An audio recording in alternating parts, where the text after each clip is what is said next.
welcome to the Whatnauts 9th Grand Prix. My name is Kyle Springer, and I am joined by Melissa Wilkinson. Melissa, hello. How are you? Howdy. I'm doing well. I have the day off. Do you have it off also? We're talking at 4 p.m. I don't think we've ever recorded at 4 p.m. At least not you and me. Maybe like Ignacio and I did something one time. But yeah, I don't think we've ever recorded this early on a weekday. I did have the day off, but only because I just had a lot of extra leave that was not rolling over. So I was just like, oh, I have to take off so much work now, which I'm all about. So Me too. I have this new job. I accrued vacation time faster than I thought I would, having only been there like 7 months. And I took today off because yesterday was our big holiday event for our clients. And I'm like, I need a day to recover after that. Yeah. And then switch gears and start preparing for my family holiday party. And they're like, you know what? You've been working so hard. We give you a day off. You don't have to take from one of your own. Oh, that's nice. That just gives me more days. More days I have to figure out where I can burn them in the next couple weeks. Interesting. Yeah. I very much am the like, if I feel slightly sick, I will take off just because I feel like it's better to nip it in the bud and stuff like that, right? But I've ended up with so much that even me taking off like a handful, like an extra week, I still have stuff that's like I'm not going to be able to use all of this fast enough. So I had the day off as well. I got a new haircut. That's what I see. Went to go turn around. Give us the today. Angles. Oh yeah, there you Very go. Sharp. Kind of it. Thank you. I appreciate it. But yeah, we are here for our end of the year celebration. This is one of my favorite podcasts that we do every year. It's just there's no real rhyme or reason to what we do when we do all of that stuff. We're just here to have fun, and I always think it's a blast. But that being said, we will have some pizza, we will have some alcohol, we will be playing some games, we got some awards to do, all sorts of stuff. So I think this one should be a blast. What alcohol do you have? Indeed. Well, right now I have my proper 12 for when I want to from last year. From when I want to take shots. So yeah, I will take a shot to 9 years of the Whatnauts. How incredible is that? The titty glass? Is that? That is the titty glass, indeed. Let me see if I can put this up on camera so you can kind of see it. I hope we don't have to blur it. It's hard to, right? Yeah. So yeah, here's to 9 years of the Whatnauts. Something I did not think would ever happen in the slightest. But it has been an absolute blast. So cheers to us here at the Whatnauts. Cheer. Yeah. I don't have anything. I'm going out for a friend's birthday later tonight. I'll drink then. I just have my standard water bottle. There you go. I should have had a chaser. You've no soda handy? Not at the moment. We have it in the house. I just did not think to bring it up here. But yeah, I am planning on making an old fashioned later on. Nice. In the podcast, Rachel got me some like actual nice like cocktail glasses. And got me the like ice molds for like the big square ones, or like the we have a spherical ones. They almost look like Pokeballs because they have a hole at the top. So yeah, you can make a Borg cube or a Death Star for your drink. Right? Yeah, exactly. A Jedi holocron. So yeah, I've been using those, and they're fantastic. So it's fun. Nice. Good stuff. Good to hear.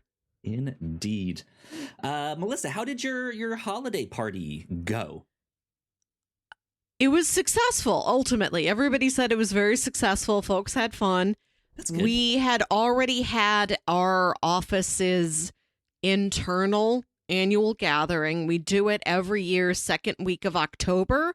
That way it's clear of anybody's actual holiday plans. We'll go out and we'll have a nice dinner.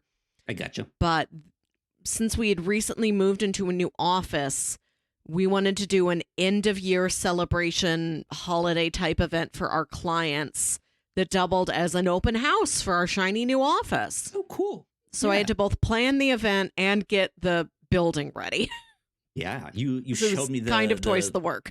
The pictures of all the Christmas trees. 7 and stuff trees. that you put up. They looked fantastic. So Thank you. like the small bit that I got to see of your office was like, oh, she works at a real nice spot. That looks awesome. I do. Thank you. We're very proud of it. It was a lot of fun to take people around and show it off. And Cool. we're still filling the walls with art. Our old office had a lot of art, but our new office is so much bigger that we put up everything we had, and it's still a lot of white gallery walls. But that's my 2025 project. I just got to find art to put up there. Cool. Our budget renews. It turns over, so we get to have new money for new art. Exactly. That's good. We had to borrow some paintings from my family. I have an uncle who was a painter. Oh, that's cool. Yeah, we put up a big painting he did. Thankfully, not only was he a pretty good painter, but he painted large scale pieces, which is what we need because this place is 12-foot ceilings. So there's a big painting of some cacti he did. There's a weird, very 90s wall sculpture piece he did we got to hang up. There's this massive painting of a sea turtle that's like a family heirloom that we intended to hang up, but like the color of the frame clashed with everything around it, and we didn't have time to reframe it, so it's just leaning against a wall. You can show it to people if you want, but it's not formally up there, not yet. Sure. Yeah. But cool to have like a little personal story to tell people about when I show off the artwork. Yeah, that's awesome. That's really neat. I remember, I think it was at my grandparents' house. I don't remember if it, like, I think, no, it was at my parents' house. My mom must have this painting. I think it was her grandma or great grandma had painted it, but it's this like mountainscape of like of the Wild West out there. It's just something that I like. To be honest, never really thought too much of it. That like, oh, one of my relatives painted that. But now that you mentioned that your relative had some painting skills, I was like, oh, memory unlocked. There was that one in our house. Huh. Cool. It's nice. It's a nice thing to give a family member, a piece of art that you made. I just make this. Yeah. This audio file. Can't hang this up anywhere. Well, we did that one for mom, right? the one right. Back we in did the a day, clean episode for mom once. I still have my parents every now and then check in on the podcast. I don't know how often they listen, but every now and then they'll say something. I was like, oh, you must have listened to the podcast to know that I had talked about that. So that's cute. Neat. And hi, mom and dad. Yeah. Hey, mom and dad. Wow, 9 years old. Have you done anything for 9 whole years? I've breathed. I've lived. I don't know. I've gone to school for more than 9 whole years. Not the same school for 9 straight years. Not really. Maybe the closest have you thing worked is soccer. When I was younger, I played soccer, and I did it from a really young age to high school. And my first year in high school, I ended up stopping, and that's when I joined the lacrosse team because I was like, I want to hit someone with a metal stick.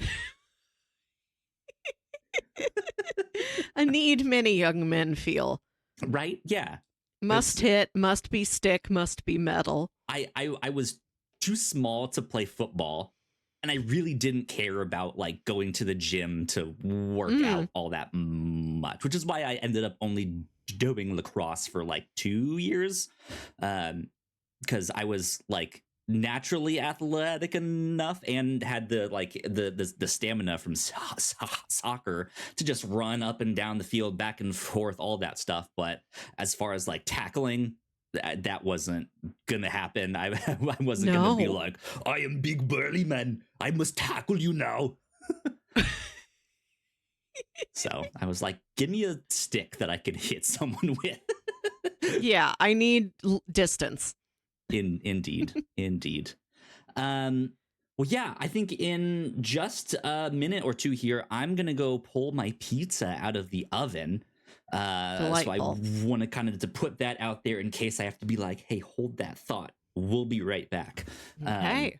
But yeah, I think we have a fun show planned. Like I said, we have some awards coming up, some games we can play, and then some typical captain's log little bits that we got. We got our cinema corner, we got a pop culture lightning round that we can do here, and there's some stories that we missed from a couple weeks ago that we can talk about and share. So I think we have an exciting show coming up. I'm excited. What is your pizza? It's the Red Baron brick oven style pepperoni. It's my standard, like, just keep it in. That is exactly what you made last year. Exactly. Yeah. I did try a new one recently. So the brand of like spaghetti sauce we get is the Rouse. I'm not sure if you've seen that one. They have like a spicy one that we really like. We've tried their Alfredo sauce recently too, and that was really good. I definitely saw that. That is forever caught on film. Me fumbling with some popcorn. Yeah. I am going out with a friend later tonight, so I'm not doing a mid-episode pizza. I just made myself a little stovetop popcorn. Not a graceful food to eat. You should have had just regular corn. Everyone's favorite movie snack, corn. Just corn. Remember when we took that personality test and saw that? That's a highlight. I love that corn quiz. It was indeed. Well, with that, I say we will be right back. I'm going to go put us on the be right back screen so I can go get my pizza. And when we return, I will be chowing down. We'll get onto some more shenanigans here on the podcast. So we'll be right back. There we go. We are back. And I got my pizza. That's a handsome pizza. Thank you. This is my classic, just like keep it in the freezer for an emergency. Like I was alluding to, I don't think I ever finished saying, we tried that Rouse pizza. Mm-hmm. They had like a 3-meat one, double the price of this one. I don't know if I liked it as much. It was good and good quality stuff. That's what we like about their spaghetti sauce is we know all of the ingredients. It's not some chemical that I can't pronounce, right? But I don't know. I feel like this one is just Old Faithful. Red Baron brick oven pizza. It's not great, right? But it's not. You can count on it. Yeah. You need foods like that in your life.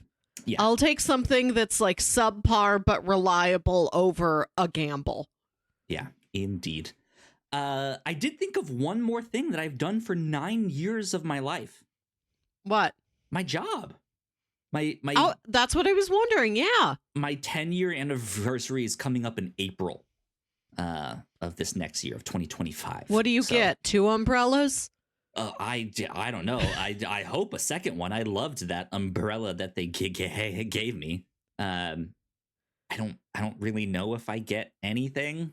So I'm in a weird gray area where I was not full time and salaried for that whole time. Right. So I get certain benefits, like I get more leave than other people that have only been full-time for like the past handful of years, but I don't know. And I get the like verbal recognition, like, Kyle, you've been here for 10 years, but I don't know if I get like, wow, here's your gold watch or whatever it is. I don't know what. There's certain gifts that companies are supposed to give for certain anniversaries or are like traditional for that stuff, or even in regular relationships of like, oh, you've been together for 5 years, here's the gift that you're supposed right, to it's give. the paper anniversary, it's the linen anniversary, the gold anniversary. I don't understand any of that what stuff. do podcasts have? What is if there's no tradition, nothing. right, if there's no tradition, why aren't we making one? Why don't we decide now? What do I send you for 10 years of the podcast? Is it a lamp? It's a Philips Hue LED bulb. I have to send you something though, and I think when I come up there to St. Louis, I have to have some kind of gift package that I can give you. Because you've gotten me, so there's some art that we have up in our kitchen, the make pizza not or this stuff. You've written us this super nice note that I kept with all of that. It feels like you've given me stuff, but I haven't given you stuff. So that just seems wrong. I need to fix that. I know you're not asking for anything, but like, God damn it, Kyle, what have you done for me? I'm not looking at my non-existent watch. Right, exactly. The fact that you were willing to come up here and let me show you stuff is enough. Absolutely. It'll be a blast. When that I'm going to show happens. you so many buildings that used to be Blockbusters. And this used to be a Blockbuster. And that used to be a Pizza Hut, but right next to it, that was a Blockbuster. Good stuff. Tonight, I'll talk while you eat a pizza. Tonight, I'm going out for birthday drinks with a friend. We are going to Narwhal's Crafted, which is a local place. I don't think it exists elsewhere. There's like 3 here, and that might be the only 3 in existence. They do alcoholic slushies. Ooh, that's fun. And they have a pretty good rotating holiday and seasonal menu. And it's one of those places where you can bring in any food you want because all they serve is the drinks. Oh, interesting. That's fun. They're attached to a nacho place. So the nacho place will deliver nachos to your table. But otherwise, you can just like go to the counter of any other restaurant in this local plaza and just, you want the carne asada fries from Session Taco? Go get them. Bring them in. Is it kind of like a food court situation? No. It's just like a little center, just like a little street, you know. But for this one place, they're like, you go bring in anything. Do you want to bring a mac and cheese from home? Or do you just want to go around the corner to the calzone shop? You can do that. That's fun. We have a food court style thing here. We've got one too, yeah. Yeah, and that was neat because I hadn't seen something like that in Richmond. But it was good. Birthday stuff, birthday shenanigans. At one point, you asked me because since I started to get into my cocktail phase, you were like, "What's a good drink? What should I order?" Have you figured that out? Have you changed your drink? Have you experimented anymore of like, you know what? I'm gonna try this other thing. I'm a cocktail person. I love wine, but wine is always cheaper to just buy at the grocery store and have in your own home. I'm not paying $9 for a glass of wine when I can get a decent bottle for $9. So I'll drink a cocktail when I go out, and I need a menu. I panic if there's no menu because I can name a cocktail I've seen somebody order in a movie, but I have no idea if this like intimidatingly cool 26-year-old bartender knows how to make a Tom Collins. I don't know if they still do those anymore, you know? Yeah. Yeah.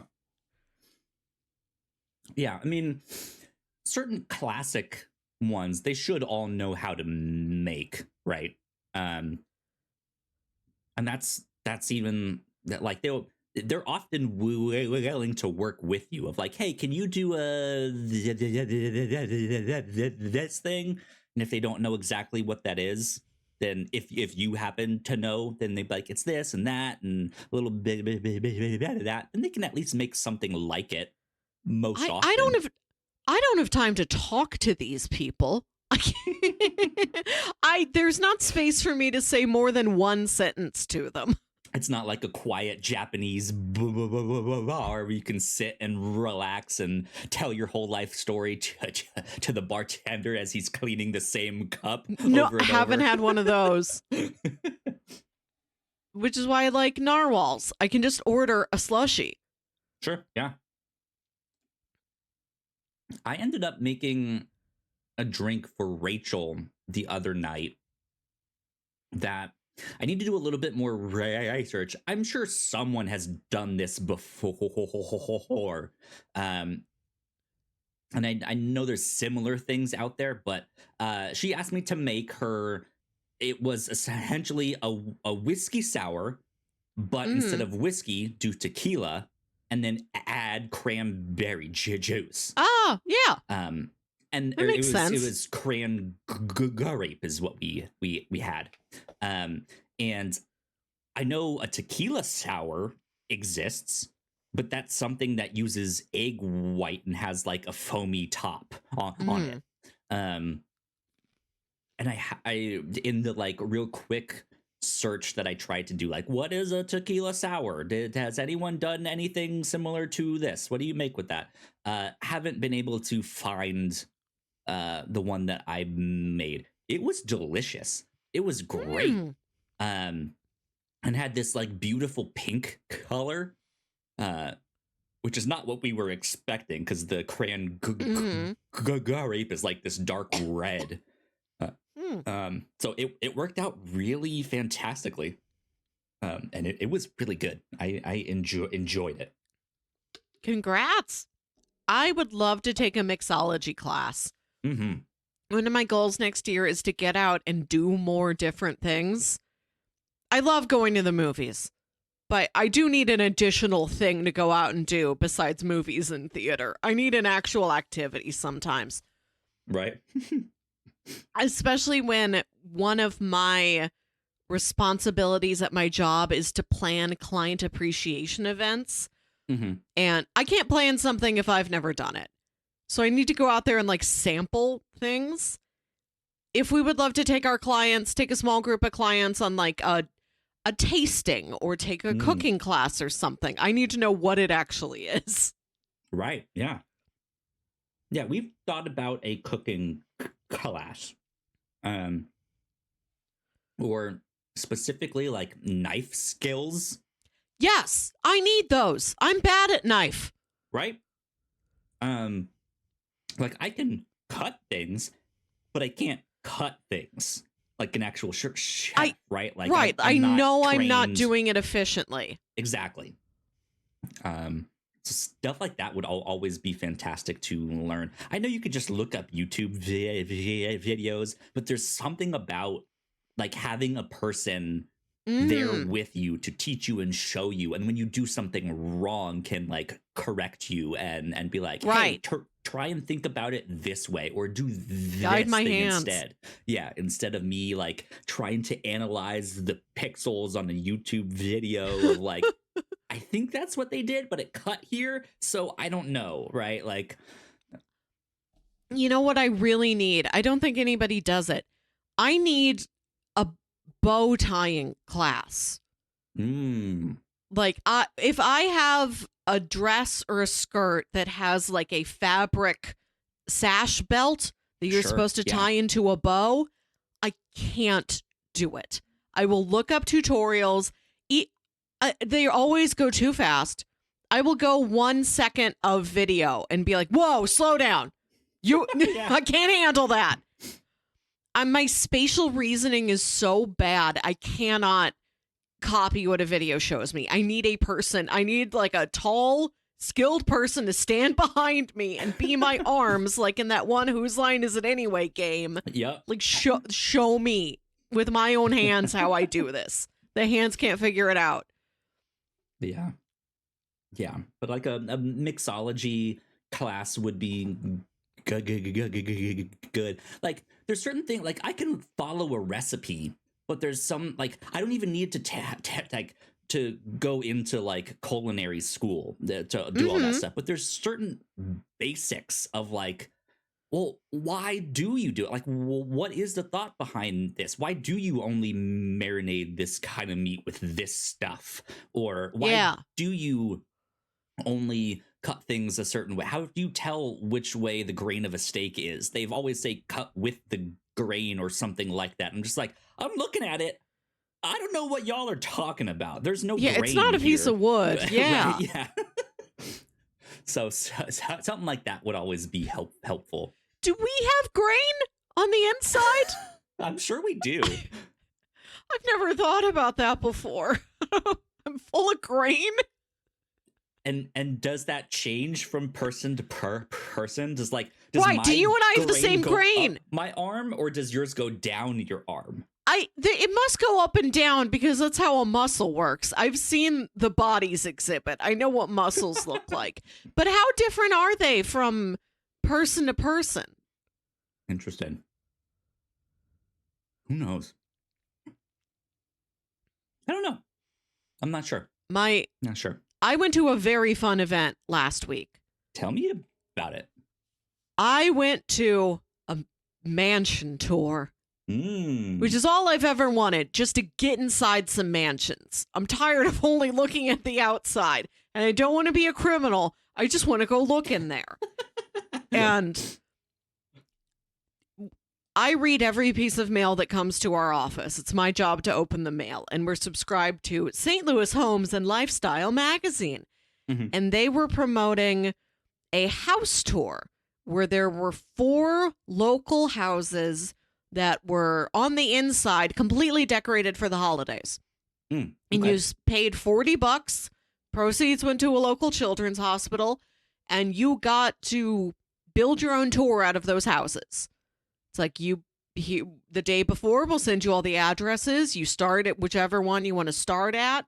You know, spend as much time as you like. Pick the order you want. Just go look at the houses. It was so much fun. You get your money's worth. I would have paid twice that much and still had a great time. I do this thing once a month. 10 out of 10 experience here. The houses are they're all like big, beautiful houses. But they're in like kind of different parts of town. They're built at different times. They have different styles. One of them, the best of them, was this huge historic mansion that faces Forest Park, the jewel of St. Louis. You can see the art museum from this place's windows. It was built in 1926. My mom's grandmother came over from Ireland and worked as a maid in one of the mansions along that street. Oh, wow. And it couldn't have been this one because 1926 is too late. But we're walking around like imagining, did she wash a windowsill that looked like that? Did she work in a kitchen that looked like this? So it's got that little bit of historical magic to it that my mom really appreciated. This place is owned by 2 professional like designers and artists. It's bedecked to all heck. You come in, there's like a Venus de Milo statue in the center of like a spiral staircase. It's all marble, it's all gilt, but it's also really oddball modern things. Sure. Oh, the wife came from a coastal area, so she decorates with a ton of shells and coral, not in like a a grandma's Hamptons getaway sort of fashion, but like just this avant-garde, modern use of these elements that you wouldn't otherwise see on a Christmas tree or on a mantle Sure. decoration. Yeah. You know, each of the partners has their own full dressing room. Hers is like fully pink, looks like Marie Antoinette in there, the Sofia Coppola movie. The rooms have different color schemes or different themes. And then we go down these steep little stairs to get into the basement. And the tour guides, who I think are just all people connected to like the charity for the hospital, who just So- like, Let me ask you this. So there's tour guides at each of these houses, but like you said, you can pick anyone you want to start at. Yeah. So Yeah. are there a couple of them just kind of constantly oh running yeah, things? each house probably had at least a dozen people there, more if it's a bigger house. Okay. And Wow. there's like one in each room, and they'll rotate in and out. Like you just walk around, and it exists around you. Mm. It's sort of perpetually going. And I think these were just women who volunteer for, I never saw a single man. It's all women who volunteer for this I'm sure, hospital yeah. charity. And I guess the homeowners like gave them the full tour so that then they could like memorize their beat of it. Like, okay, I just have to know everything about this office. Okay, so they're not actually sticking with you the entire time. No, they're no. at certain They're, like, stations. They're stationary. We walk around. Okay. And they're like, if you want, you can go see the basement. That's where a lot of the Christmassy stuff is. And some people don't like how steep the stairs are, but I think it's worth it. So we took them. You go down there, and it's those big blown plastic light up like lawn ornaments of years past. Sure, Not the yeah. inflatables, like the old, like brittle plastic Santas that you Mhm. stick a light in. Like the stuff we grew up with. There's Sure, yeah. real cheap, chintzy stuff, but they collected a ton of them. And the fact that they have so many of them and they're An army arranged. of Santas. Right, and of all different kinds, but it's all that type. And the fact that they're arranged so artistically elevates them from kitsch into some sort of art. And their basement was this game room that has a full bowling lane in it, like it's the end of There Will Be Blood. It's got a pool table. It's got a dartboard. A dartboard, red, white, and green, Christmassy to begin with. They've got vintage pinball machines. It was such a surprise. All these homes had like at least one wild thing to surprise you. So that one had a bowling alley. One had a sauna. Okay. An indoor sauna. One had like a chicken coop. One, you also went downstairs and they had a basement game room. Theirs was a bit more like a normal suburban house. Like, okay, that is a pool table. That is a small bar back there. Yeah, I've seen this stuff in basements. But Yeah. they got their sons or their nephews or some neighborhood kids or whoever to be down there playing pool all day, dressed as Santa and Buddy the Elf. Great. Yeah, just a fun little tableau. And some That's houses cool. you go to and they'd give you a cookie, or they didn't have a cookie, but they gave you a recipe card. Yeah. I had to put on these little booties at 3 out of the 4 houses to keep Okay, the yeah. carpet safe. Now, Fascinating stuff. The Yeah. houses are also personal. You get a real peek into these people's lives. At one of them, they were even there talking to you a little bit about, oh, the kitchen backsplash comes from this designer. I love it. You know, I had to import it from Italy. I couldn't find it here. And giving you all these personal stories, really creative decorations. The final house we went to celebrated Hanukkah, so that was a nice Cool. change, and seeing no Christmas trees, but some beautiful menorahs. It's a variety of different holiday celebrations that you Yeah. get to see the decor for. A really wondrous day. A ton. That's cool. We went to one house that had once been owned by Jimmy Hoffa's daughter.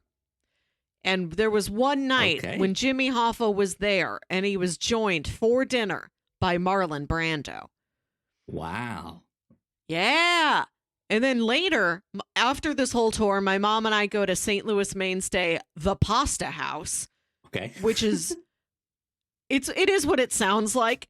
It's a house of pasta. It's just like a cute, low-key, local Italian restaurant. You know, the checkered tablecloths, the fat little Parmesan dispenser, all of that.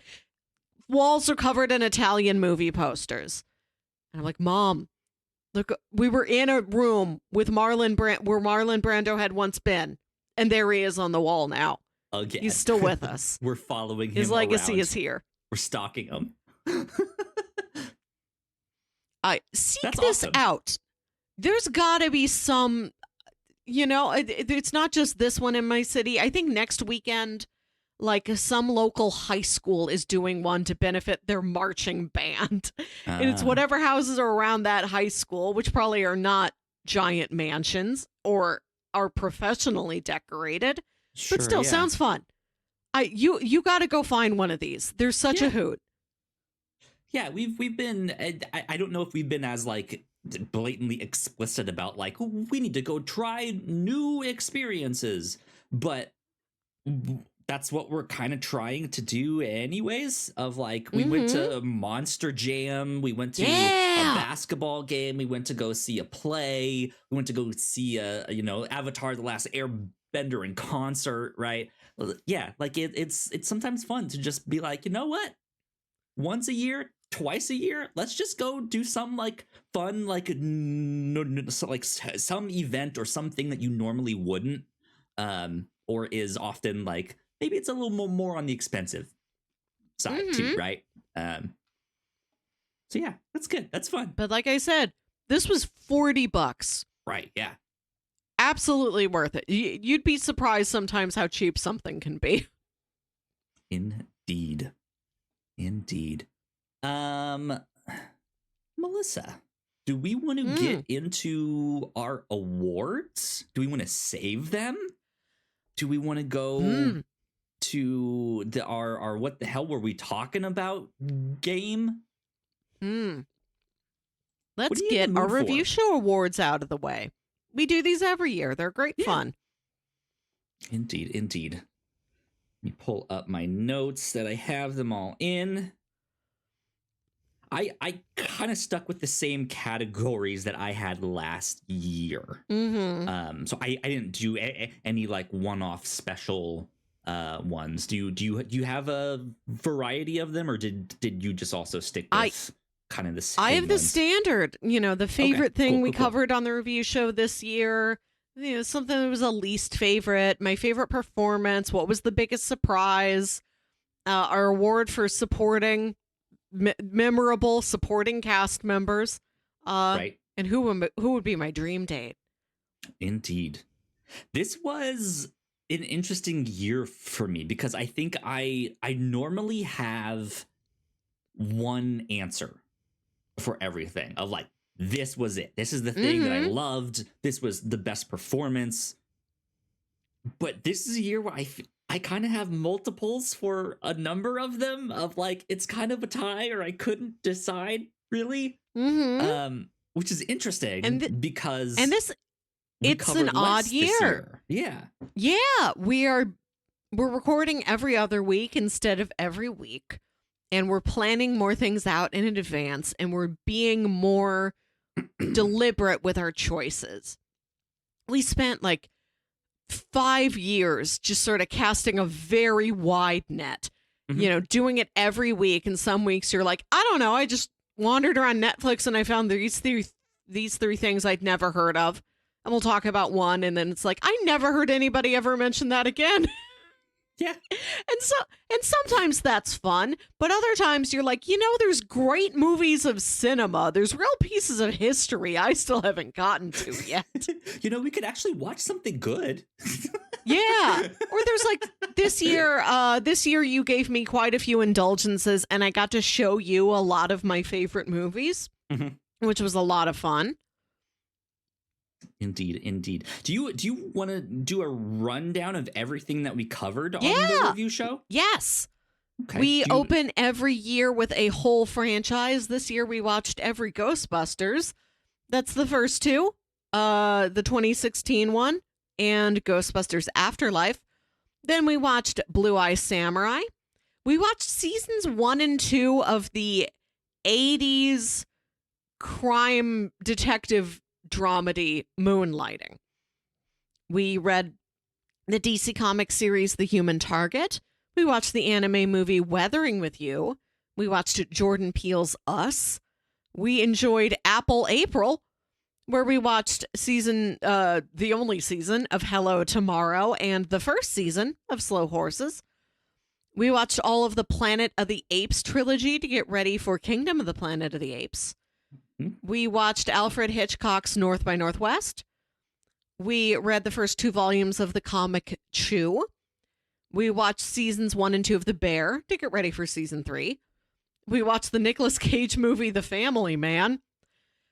To celebrate the Paris Olympics, we watched 2 very different movies from France. We watched Titan and The Umbrellas of Cherbourg. We watched the old BBC mystery series, The Prisoner.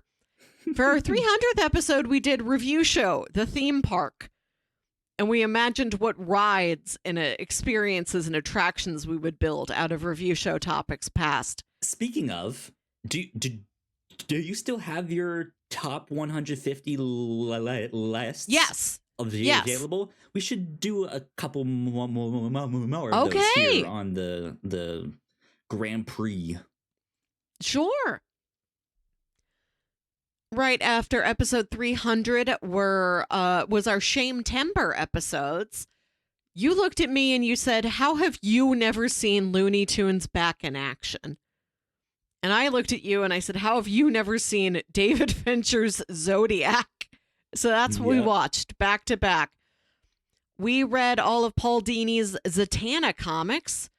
We watched the X trilogy. That was X, Pearl, and Maxine.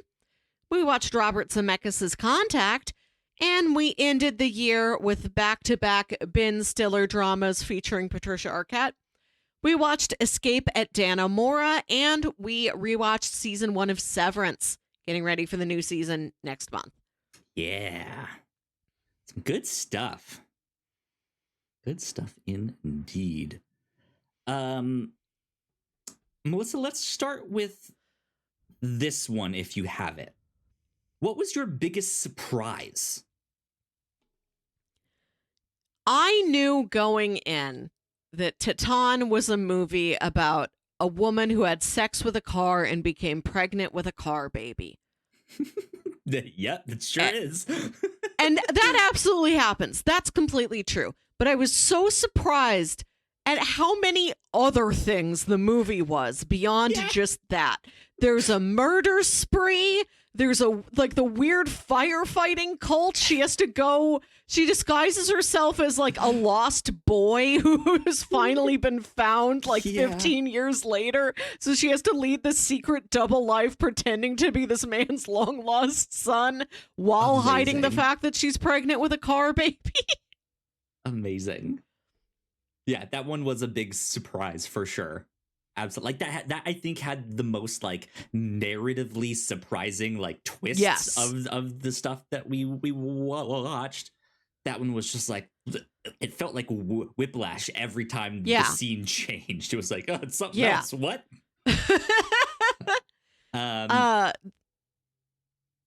would also say The Prisoner. For being a show from the 1960s, that thing is so weird.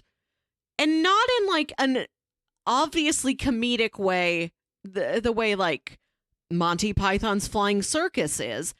It's a full drama, but it is the strangest, surrealist, most incomprehensible drama you've ever seen. And it just melts into a wild ending. Yes, the ending melts. You're right. That's what that final episode is, a melt. Yeah. I think those are good options for biggest surprise. I think Titan was my runner-up for those exact reasons. But I think the one that surprised me the most, not because it was my favorite or anything, it was The Umbrellas of Cherbourg. I think that had some some very obvious narrative turns that it could have taken, and it didn't. And I Yeah. respected it for that, of like, there was some almost low-hanging fruit here that you could have hit.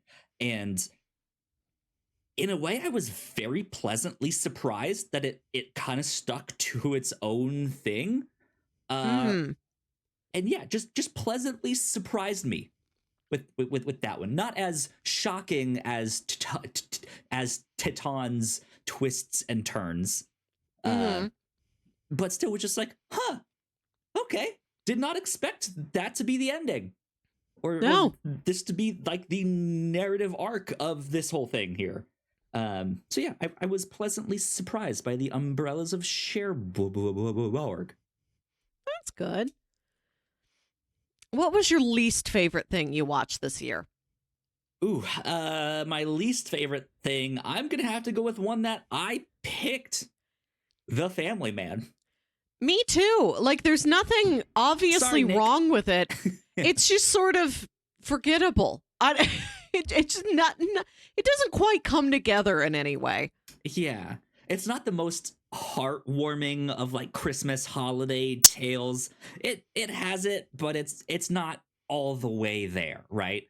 It's a fairly solid performance from Nick Cage. Yeah, but it's not spectacular, right? Like, it's just, they're just kind of average.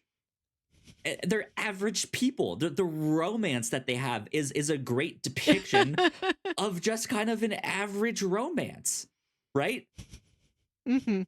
So it's just, yeah, kind of unmemorable. Yeah, if you hadn't been haunted by memories of watching somebody else watch a Nicolas Cage movie through the cracks in seats on an airplane once, and you're like, I don't know which Cage movie that was, but it might have been The Family Man.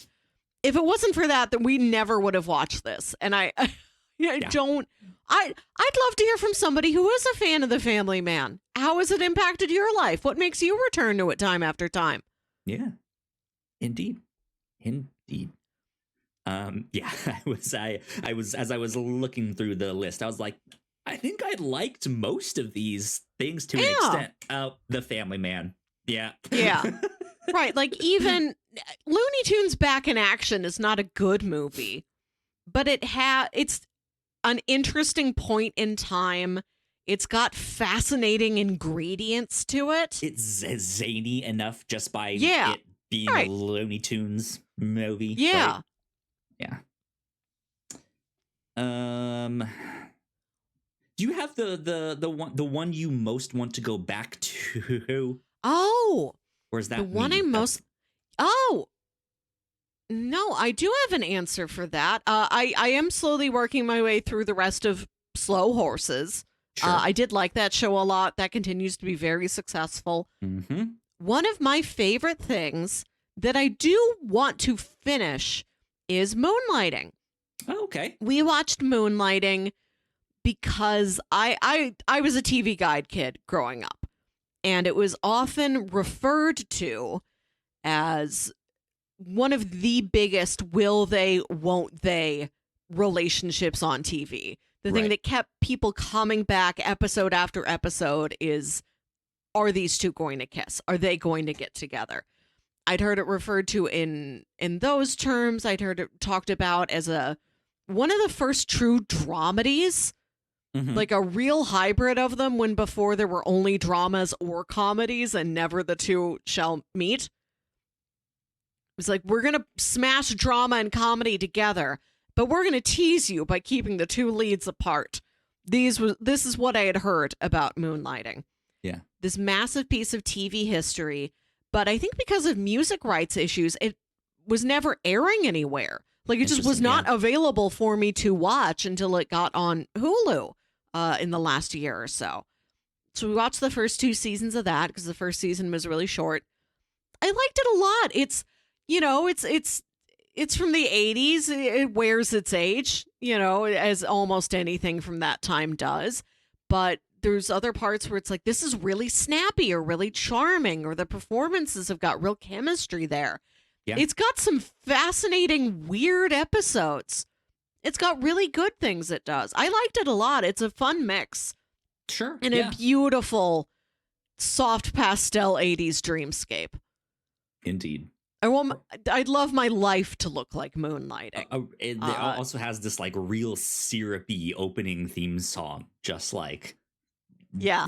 thick, jazzy, but like Thick. romancy. Yeah, like it's I don't know. It's not Jazzy. like light and breezy or anything. You know, like when that, you but buy a it's just- fruit cup and some of the fruit cups say they're in heavy syrup and some say they're in juice, this is in heavy syrup. Yeah, indeed, molasses.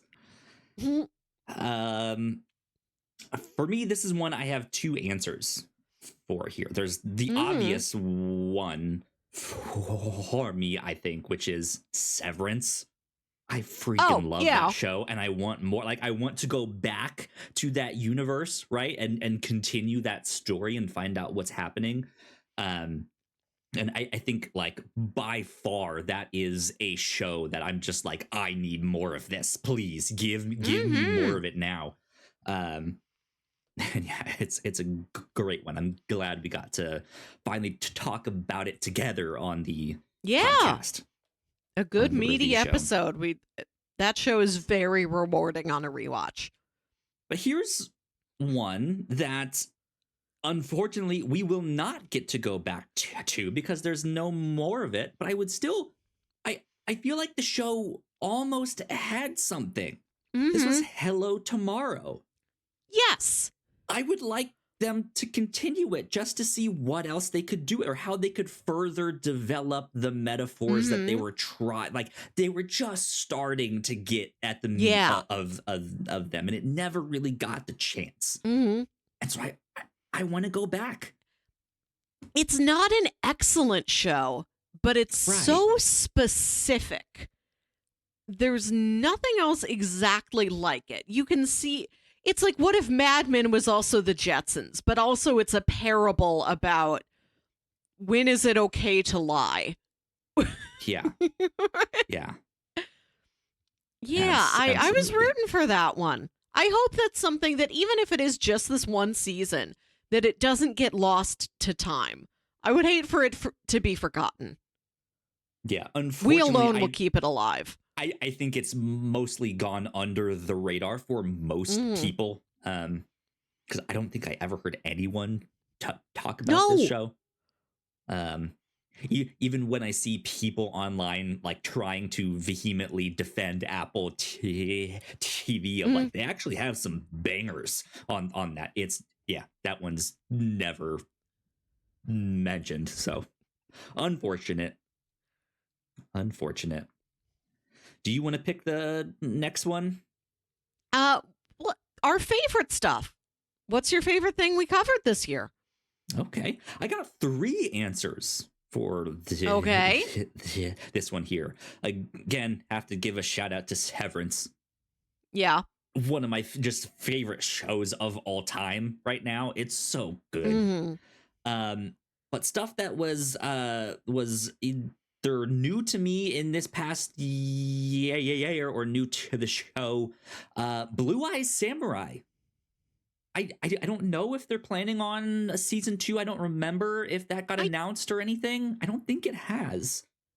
I don't know. But yeah, I loved that one. I thought that was an awesome show. The animation was great. It was beautiful. The colors were gorgeous. The acting was incredible. Yeah. Some great action in that too. Some characters I'd love to explore a little bit more and see what they're up to. Especially in the year that Shogun also just racked up all the awards and stuff like this. I feel like this fits in with that beautifully. So that was a great one. And then Slow Horses. Yeah. Is also up there on the best. I just watched the most recent season 4 a couple weeks ago. Still just absolutely awesome. It's a great spy espionage show. It's irreverently funny in the right moments and the right ways in spots that you would not expect. But I guess if you have watched the show, you might expect them, right? But it's just stellar stuff. Really, really great characters, great writing. Season 4 was just as strong as what we watched on the podcast. So good stuff. I'll get there. I'll make it there. I got to show you some of my favorite movies this year. I love Us. I love Zodiac. That was also I love a great Contact. One, yeah. Zodiac, I figured, was right up your alley. Absolutely. This year, I talked about The Prisoner. I talked about Moonlighting. I talked about The Wild Swings of Titan. When we watched The Bear, you had already seen it, but that was my first time. I love The Bear. What a sweet and stressful show. What an what a mix of, I think we described it as feeling both cozy and terrifying. Yeah, there is this like hometown, like this is where I'm from, like coziness to it. But yeah, then just the scene will change, and they're right, like the guitar riff that they play, that's like right, that just goes off, and you're instantly like, oh god, it's about to get tense, right? Or like you have this butter.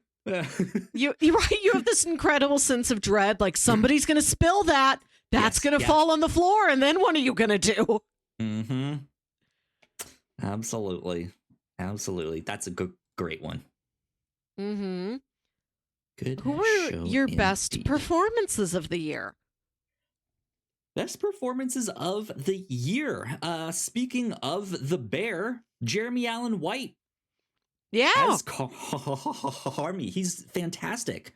I still think about the scene of him in season 1 at the it's not Alcoholics Anonymous, but the Al-Anon. It's for folks who are friends and family of alcoholics. Yeah. And that monologue that he does is just incredible.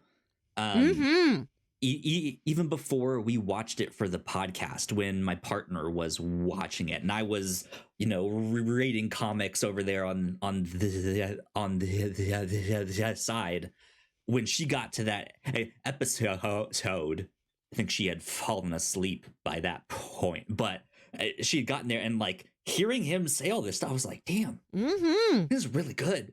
Like I kind of have to put my comic book down to like watch this. So yeah, just his performance is incredible.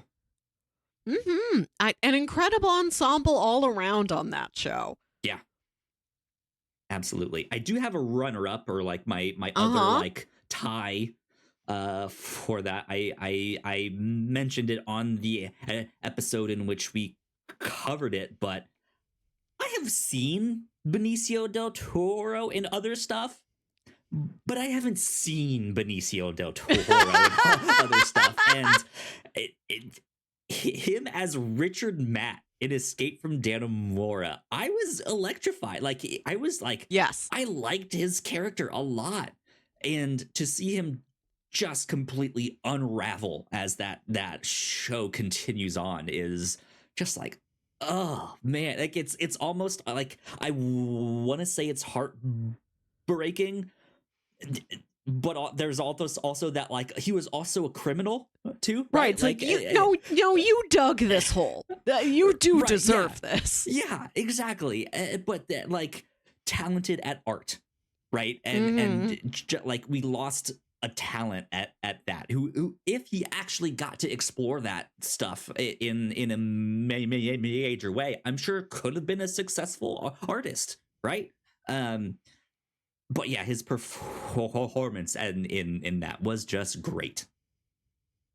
I loved it. I want to shout out some two different kinds of dual performances. Okay. There's Mia Goth playing both Maxine and Pearl in the X trilogy. Just being willing to go under that many hours of makeup to play old Pearl. And playing Maxine on one like straightforward path through her life, playing old Pearl, and then going back and playing young Pearl in Right. a tour de force. Probably the performance she'll be remembered for. Incredible stuff. And then the two completely different flavors of Patricia Arquette that we got between Escape at Dannemora and then Severance. Sure. Yeah. In Severance, she's icy, she's mysterious, but then she's also got the Mrs. Selvig persona where she's just your kooky neighbor. So it's like there's even further subdivisions of types of her. And then her character in Escape at Dannemora is like a horny Napoleon Dynamite. Or that whole character has the energy of that scene in Napoleon Dynamite when he's at school and he insists on using the phone and calling Kip, and he's like, "My lips hurt real bad. Bring me the chapstick. I don't want to use the chapstick they have here at school. Somebody else touched it." Oh my god, you're right. Yeah, like that. If it was that like higher pitched whiny voice that she did in that, that's exactly her character. You described her on the review show as acting boob forward or boobs forward, right? Yes. Lots of cleavage in that performance. But purposeful cleavage. Like, truly, I've never seen cleavage used as such an integral part of a characterization before. Yeah. Yeah, that's interesting. Yeah, I don't feel like we've really got that. I mean, we've had the dual performances before on the review show, but I think getting to see actors in such different roles in different projects, is it's fun when we get to do that. Yeah, absolutely. Okay, let's go on to the Skin Boy Award for Supporting Character. The Skin Boy Memorial Award for Supporting Players, named after a character from the Harrow County series of horror comics. That's just skin. He's just skin with nothing in him, and he's the witch's familiar. Just the skin that just like accordion folds into her bag, and he'll like peek out and whisper secrets to her. Yeah. Who was your best supporting player? Oh boy, there's so many options. Like we've spent a lot of time talking about how The Bear in particular is a show with really great tiny supporting characters around the edge of the story, where it's like even Marcus's roommate who's in there for 3 scenes is like, that guy's a little more well-rounded than you'd think he would be. There's everybody has something on that show. So that's maybe best in class overall. Sure. Highest concentration of skin boys. The entire cast, yeah. 2 particular characters I would shout out. I wrote down a couple of them. Let's say that guy with no hands from Blue Eye Samurai. Okay. No hands, but can cook rice really good. The little brother from Weathering with You who has 2 girlfriends, and the like teenage protagonist is like, man, how do you have 2 girlfriends? I don't even have one. Amazing. And then he goes to him for advice later on, right? This kid's got game. I must learn from him. I forgot about him. He's a great one. And Bad Ape. Bad Ape, who is really good ape. Bad Ape. Good ape. Yes. Good ape. The goodest ape. Those are mine. Good ones. I went straight to Ringo from Blue Eyes Samurai, who is the guy who had the no hands. That's his name.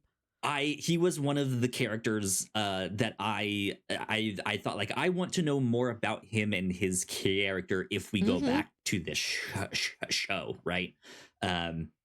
There's so much to explore in that world, and he was a character that just brought joy to the thing.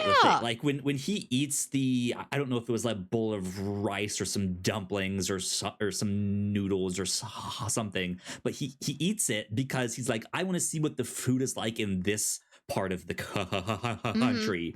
And he starts crying because he's like, this is the best food I've ever had in my life. Like I Yeah. want to learn from you so I can spread this joy to other people. Like this is not me sad that I've had bad food my entire life or that I can't cook. It's that this is so joyful. Like I want to spread this to other people. And he just wants to be, he's the supporting player who is the happiest being a supporting player. I love that his absolutely. mission in life is he's like, I'm not a hero. I'm the person who supports the hero. Like, I'm not down on myself for that. This is a very good, honorable thing. I'm proud to do it. This stuff wouldn't happen without me. Right. Yeah. Like the sidekick who is the proudest and best at being a sidekick. Yes, absolutely. I loved the scene, I think right after he ate the food too, where the whole town is doing some competition to jump into the lake and find some flag or something, and everyone's like stripping naked to go jump in, and he's just so confused about what's happening.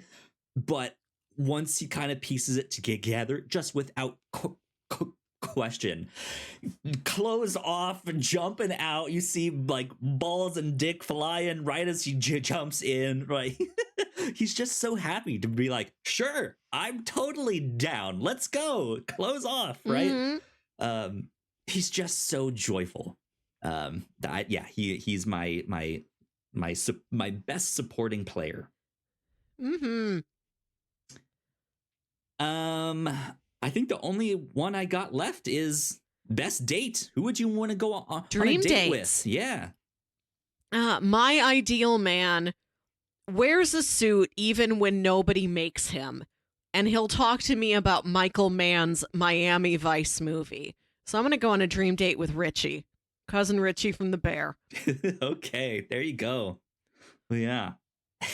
My runner-up is the projectionist from Pearl. Another well-dressed man who will talk to me about movies. Sure. That's all I really need. Sure. Okay. Melissa has a type. Yeah, my type is Ben Grimm and Superman. For me, my dream date was Ice from The Human Target.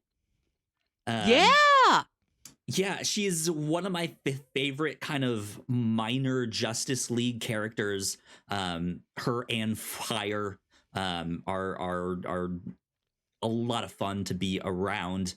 They're really not used very often in modern comics, though they did just have like a 6-issue mini series where Fire and Ice moved to Smallville.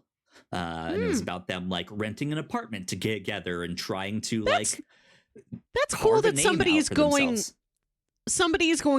Smallville and not away from Smallville. I've never heard of any non-character who isn't Superman or his immediate friends and family spending any time in Smallville in any story. Yeah. It's never like Bruce Wayne takes like a weekend getaway there for Smallville wine country. I don't know what it is you do there.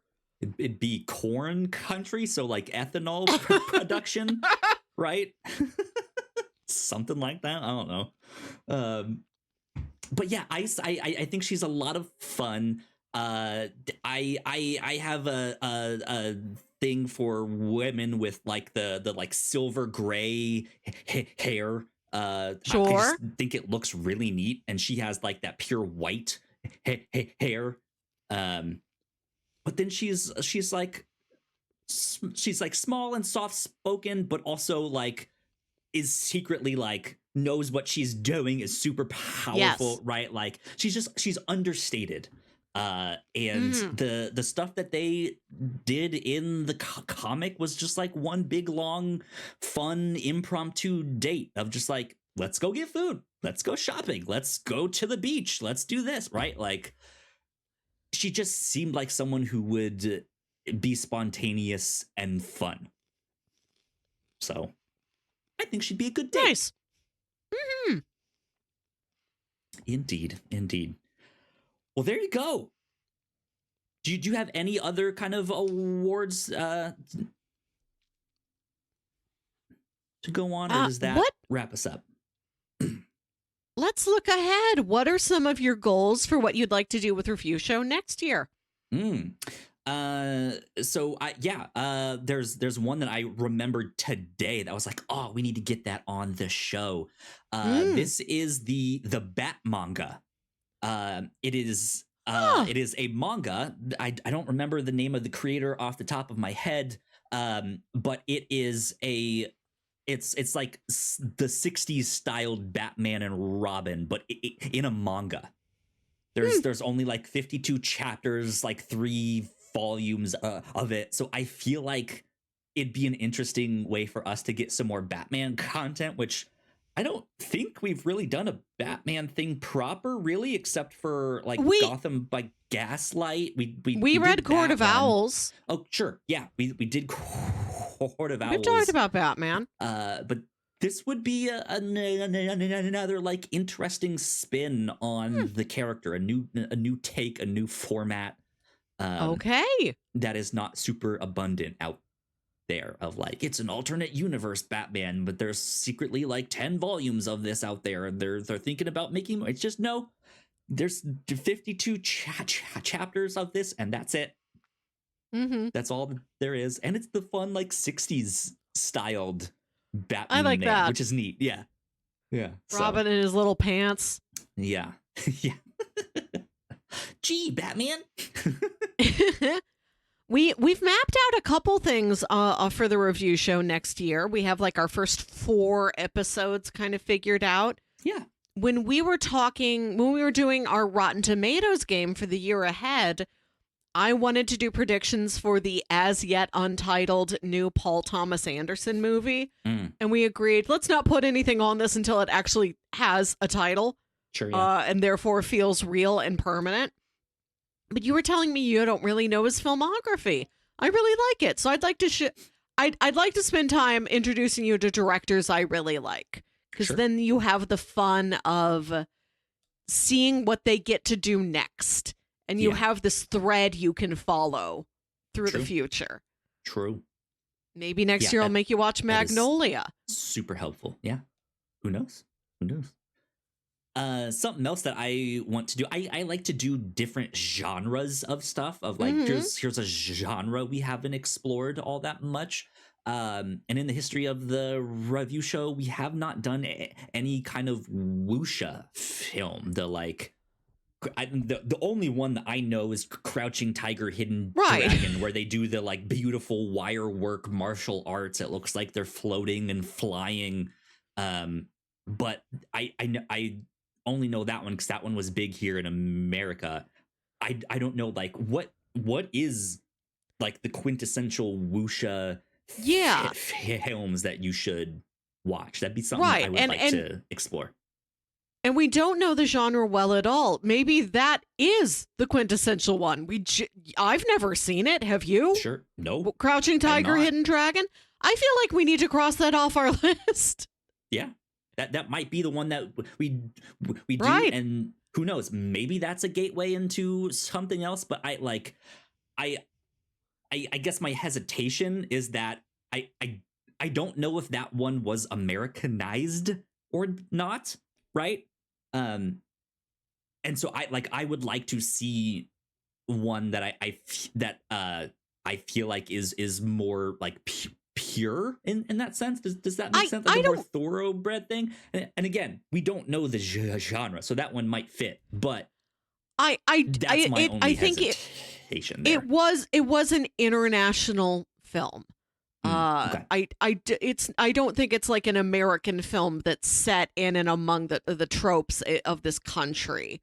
Gotcha. I think it's a sincere product of China. Sure. Yeah. It's something I'm not familiar with. So I love doing international cinema. I'd love to get back to India. I'd especially love to watch DDLJ. I might just give us a month of movies that are 3 hours long, and we watch DDLJ and Magnolia. I think something came out recent. I think there's a new documentary out about the making of RRR, of RRR. I could be wrong. I could have dreamt that up in some hazy, half asleep dream. Who knows? But I think there's some documentary out on that, which I think would be an interesting watch, since we did that one for the podcast. We've been pointing at The Americans for quite some time. This year, since we broke format, we got away from doing whole runs of a show, unless the show was just like a season or two long. I'd like to get back to that next year, watching like all like 4 or 5 seasons of something. Sure. The Americans has been on our list for a while. I feel like with this past year on the review show, with some of my favorite stuff being things that were weirder than I expected, I have yet to see Atlanta. Yeah. I know that's what that show is. A show you think is normal, but it's not. But I don't know the specifics of exactly how weird it is. Yeah. I'd love to see it. That's a great one. I'd love to do that. I'd love to cover The Americans. I've heard nothing but great things about that show. Have not seen it because we've kind of been holding off on it for the show at some point in some way, right? Yeah, we just haven't figured out how to schedule multi-season shows quite yet, since we changed don't know formats. If we want to kind of do it over the course of the year and like every other episode we do it, or just do it back to back, or do 3 episodes back to back, take a break or 2 and then come back to it after that. We'll see. I'm down to kind of do that however, though, so I'm sure we can put something like that in our schedule, however, wherever we want. Would love to do something like that. I know I've often talked about finally making Melissa watch a Gundam. I think that might happen this year. Fingers crossed. Yeah. I think that'll be fun. Melissa, they just announced a new Gundam by the creators of Neon Genesis Evangelion.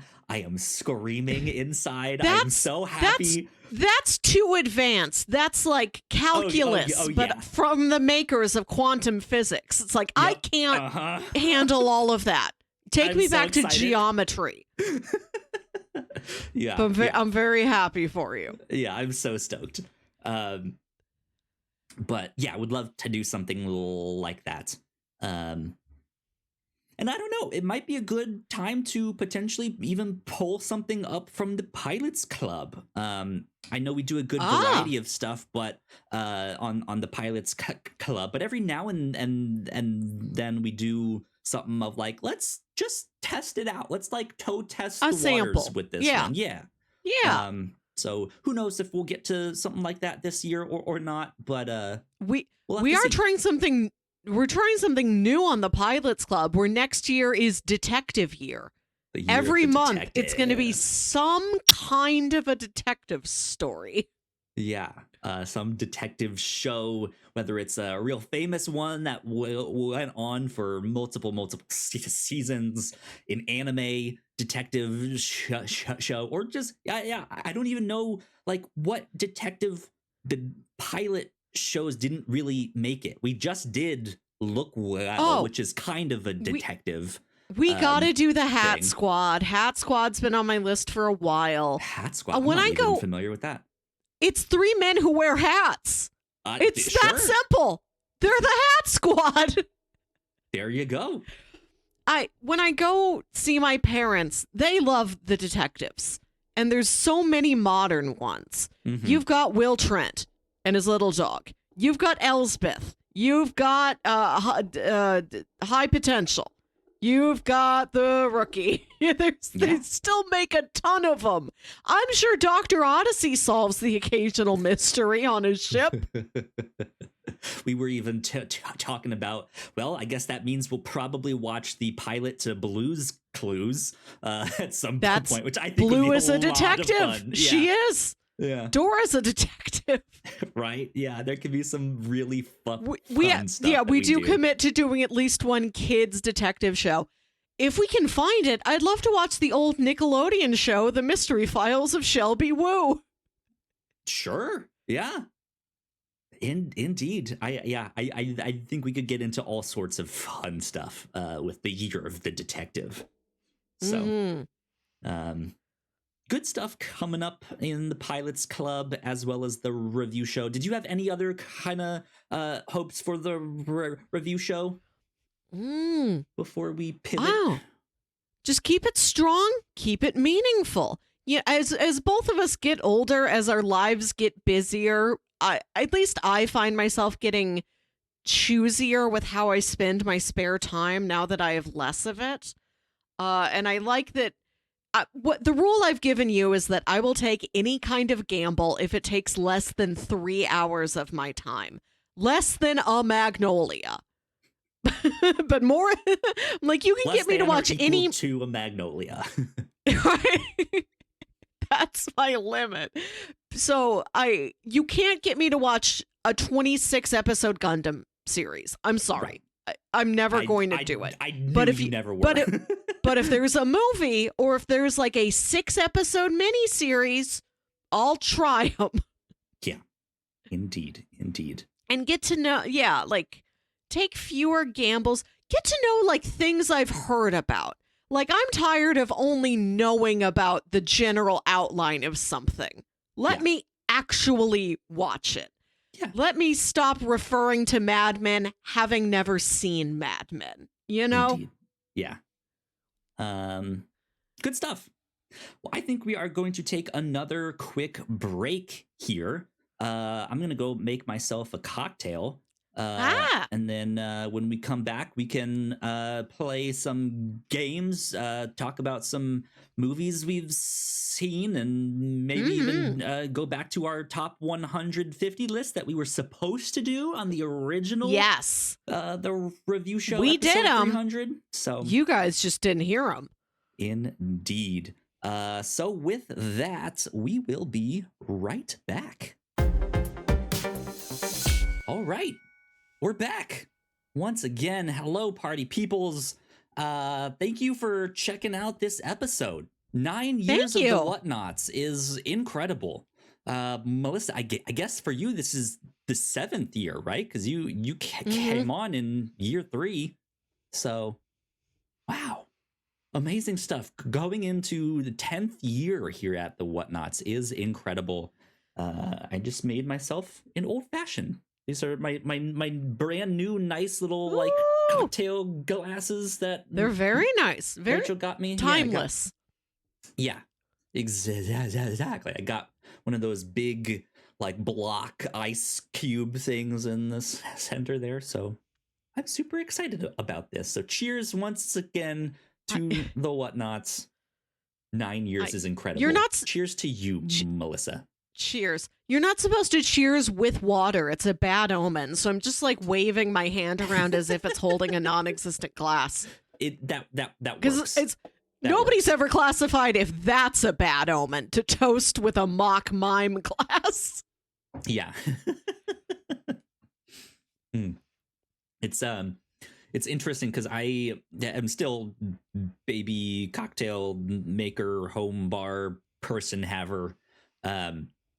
And I had an old fashioned maybe a week ago or something like that I made, and then after that the bottle that I made the old fashioned with only had like a shot and a half left of the whiskey there, so I just poured it in the glass and finished it. But it blew my mind just how different it tastes by itself versus like in the cocktail. Like makes sense, but it's still a cocktail with this like whiskey at its base, right? And I was just like, that tastes entirely different. What is going on? That's why you cocktail. Indeed. Melissa, I have a game for us to play. Thank you. I'm happy you prepared a game because I did not. One that we played it, or I've made you play it a couple times already. I think the first time was last year on the Grand Prix, our 8th annual Grand Prix. I had planned to do it a couple times throughout the year, but I often forget. So here we are with what the hell were we talking about? Fun. I got 10 quick scenarios. These are all things that we have talked about on the captain's log in some way, shape, or form. And the name of the game is for Melissa to basically try and tell me what the hell we were talking about, even if she makes up something completely new. These don't have to be factual answers. Right. No. These are kind of just prompts to make up a story, unless you actually remember it. Be like, oh, this one time, yeah, that's what we were talking about here. So this could be either something that we wrote in the description of the episode or just the title of the podcast itself. So for the first one, from episode 44, entitled Where in the World is Melissa? We wrote this sentence in the description. But as many people are in the world, we were disappointed with the things we buy. I think but as many people are in the world, we are disappointed with the things we buy. I think it was a typo. But what the hell were we talking about? What were we disappointed in? When was the last time I bought something? Well, there was one time in college I bought a granola bar. There was supposed to be a chocolate chunk granola bar, and it contained one single chunk. I'm still upset about that. That relating to like a number of people in the world somehow, you'd think you'd get a good mix, a good like diverse mix of stuff. I think what we meant was that you and I had these experiences, and so has much of humanity. Bought a thing and then been like, "Oh, beans! I didn't like it." Maybe. On episode 48. Entitled, and these are all from the captain's log, yes, to be specific. From episode 48, entitled Fanny-tastic. What was so fanny-tastic? Oh, I was in a friend's wedding, and for her bachelorette party, she wanted everyone to wear a fanny pack. So I went on Etsy and I got a custom fanny pack. And they had all these different images that they would like stitch onto it. So mine's Grimace and McDonald's fries and like big tropical fruity cocktails. Those were the 3 pictures I picked. Amazing. Good stuff. Episode 57, a sci-fi dystopian steakhouse. What was our sci-fi dystopian steakhouse? I think you mixed up Logan's Run and Logan's Roadhouse. Yeah, that was it. That was a great one. That was one that I knew the answer to. Some of these I actually put down because I actually don't remember what we were talking about. But that one was right there. Yeah, we mixed Logan's Run and Logan's Roadhouse. Episode 59, entitled The Magic Department. We wrote this in the description. We imagine a dystopian office space where desk time is a valuable resource and is traded and used to barter with. So, what the hell were we talking about? There was a time when my office had more people than it had desks, and you had to, some people were on desk swaps. This was like pre-pandemic when everybody was sent home and got used to working from home. Even before that, it's like, well, Sean has to be here Wednesdays and Fridays and half of Monday, rotating Mondays, and William will be here on Tuesdays and Thursdays and other Mondays. We only have one desk for both of them. That feels like something Severance would look into, right? You can only be at the desk these times. If you're not there, someone else is. Bob Balaban's going to take your spot. The magic department. Yeah, that was the one where outside of your office, just all of a sudden all the trees were gone. They like took down all the trees. They never put them back. They never put them back. They gave us a different sort of plant that I imagine may be easier to care for, but it doesn't have the majesty of a tree. Yeah. On episode 60, entitled Marvel Phase 4 Madness, our description says, last week we left off on a cliffhanger. Listen, what was that cliffhanger? Do you have no further information? I don't know. Did you drink a soda? It's one of the normal, typical things we do, where you drink a soda, I go to a movie.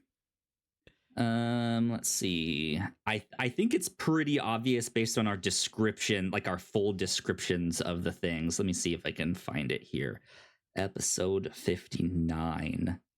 Let me read that full description here. This was the magic department, and it says, the trees at Melissa's office just up and disappeared. We imagine a dystopian office space where desk time is a valuable resource and is traded and used to barter with.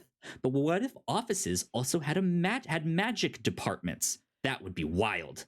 All that and more on this week's episode. So I guess that one doesn't mention it, but what does episode 60 say? Last week we left off on a cliffhanger. Kyle promised a story about how he won in archery competition, and Melissa was dying to hear it. Yeah! One of your mini camp stories. Yeah. Yeah, I won an archery competition one time. End of episode. How'd you do it? I don't even remember anymore. I mean, my church camp had archery as one of the activities you could do throughout the week. And I loved it. So I spent most of my time there. In fact, early on, they had archery and riflery. That did last long. But the archery stuck around, and I just did that for like most of the week. So I got decent at it for a young kid. I'm sure I'd be terrible now, but one of the other things you could do at the camp is your cabin could challenge other cabins to some sort of competition and give consequences for, like, if you lose, you have to do this, but if we lose, we have to do this. So yeah, it was like the youngest. I think I was the youngest cabin, or like the second youngest cabin, and we challenged the oldest guy's cabin to an archery competition. And I think it ended up being real close, and it came down to, like, I had to hit a bullseye for us to win, and I did. So wow, I was like, yeah. So something like that. I don't remember the exact ins and outs, but it was of that ilk. Cool. Okay, let's see here. Open my notes back up. That was the cliffhanger. That was when they announced all of Marvel Phase 4. Remember Phase 4. On episode 63, The Curious Case of the Cautious Poop. What the hell was that case? Oh, the cautious poop was when you kept walking down the street and there was a traffic cone, just one lone traffic cone. No, or was it the other way around? You kept seeing a poop, just like a dog poop there on the sidewalk that nobody picked up. And after like 3 days, still nobody picked it up, but they just put like a traffic cone next to it. Like, watch out, it's poop. You got it, yeah. It was like, I walked by there one day and the poop was there. And then I go back the next day, because that's my usual route. And instead of like picking it up or moving it and throwing it out, they just put a traffic cone next to it. Like, hey, watch out. There's some poop. And this was outside of the like one of the local theaters where they do like the off Broadway and like like smaller but bigger local productions for plays and stuff like that. So it was just interesting to see outside of this venue that is supposed to be like high art and right, like it's just like you guys can move this, you know that, right? It's bringing down your image.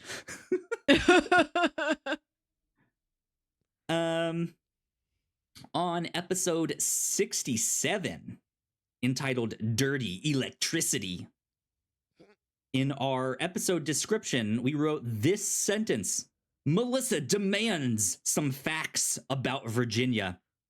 So now I'm turning the tables. Melissa, I'm demanding facts about Virginia. Well, Virginia is for lovers, and we found that it is also a major exporter of electricity to its neighboring states. And I think that's how we got the dirty electricity. Like all the lovin' creates the electricity. That's your state secret. That's where it comes from. If the beds are rocking, we can power a fridge. That's how we power it. All of the rocking beds, the static that we generate is just shipped off to West Virginia. I think it was something about electricity that we learned. I think there was also something about the internet. Like it was like the internet capital of the country or something like that. How? Who determines? I don't know. Yeah, it was some weird thing like that.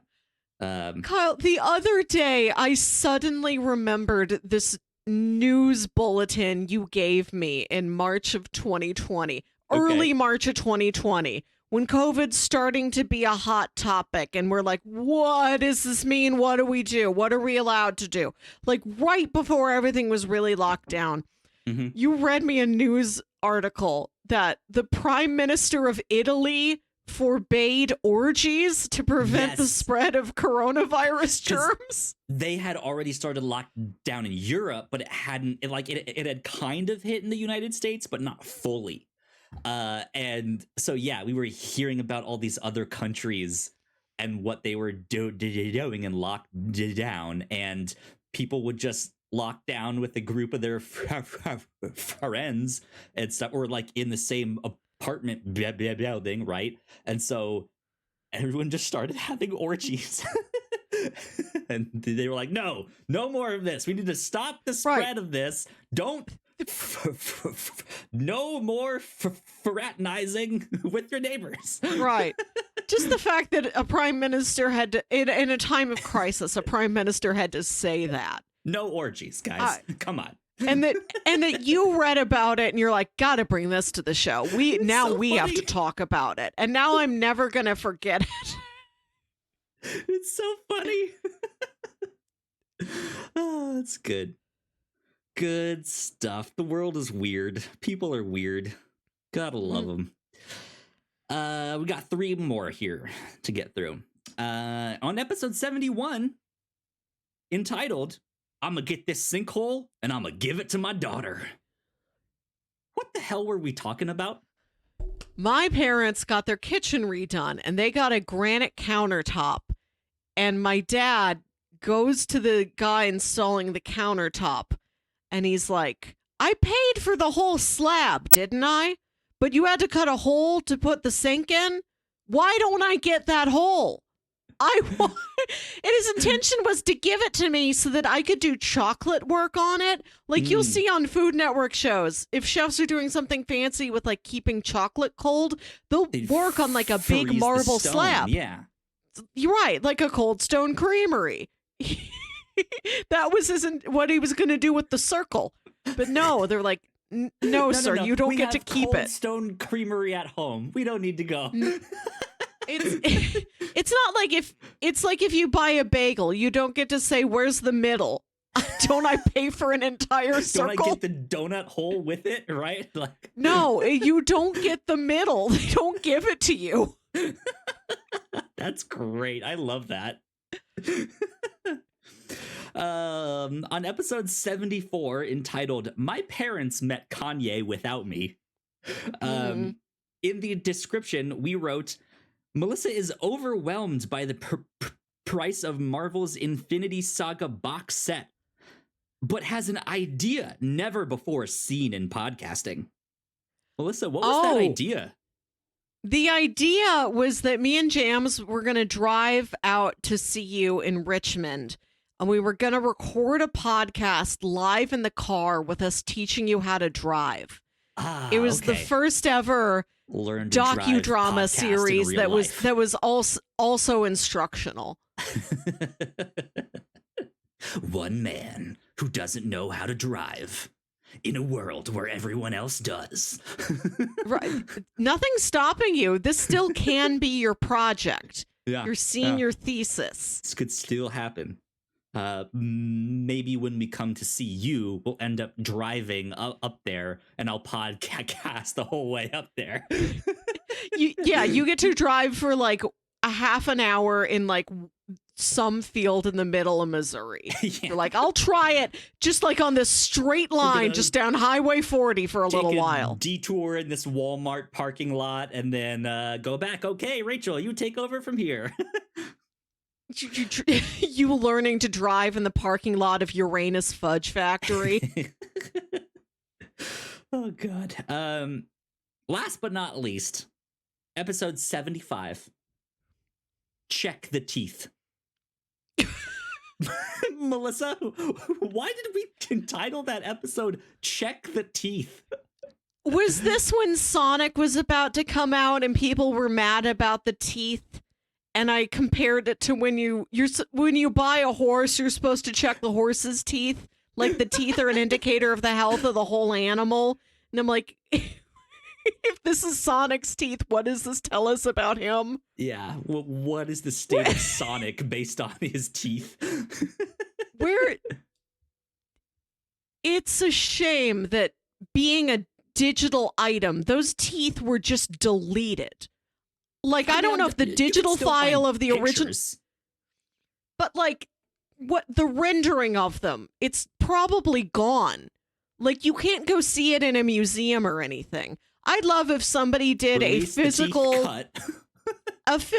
like 3D print of this would have been Sonic's original teeth. And it's like behind a little plexiglass case in a museum of flops. You want the teeth cut. Give us the teeth cut. Teeth. Speaking of Sonic 3. Teeth.